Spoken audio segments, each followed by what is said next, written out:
nung saka kene ka inkwal pi te nung happy na gun tu nung don saki sia si ke khalai kanun ta na so thau pe mak mak kanun ta na sunga aton tungina hila in thau pe mak mai mai na ide pi hila ta thala khom le ho te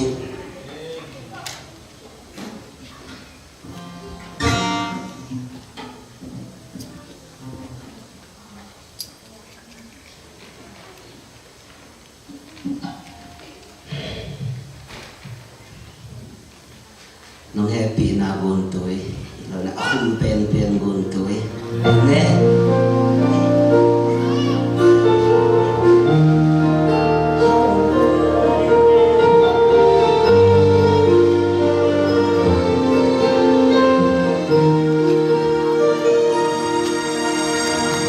kapil mangong ton pi legend kaisa pil so mi tampi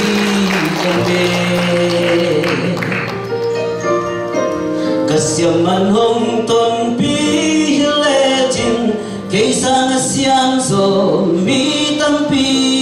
ome mi te muna sa ta ching lo kay nel to pa nong sang kalu sa tao ni ka hai nong din le sa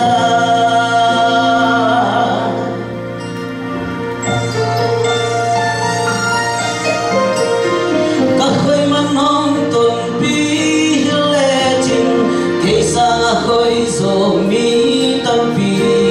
ôm mê cả hào mình hùng tuần bi lệ trình cây sang hào gió mi tâm vi ôm mê mi tem na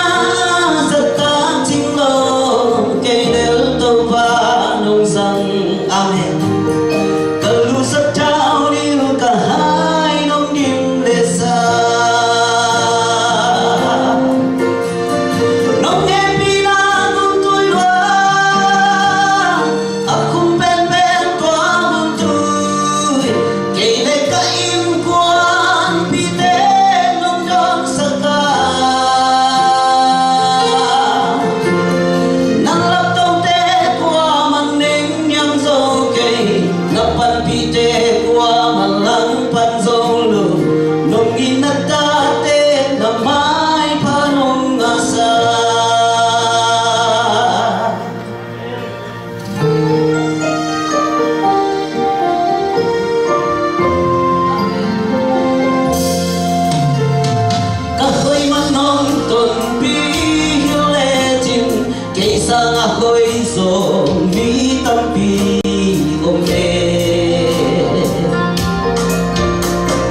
inagkate na may panong-asa.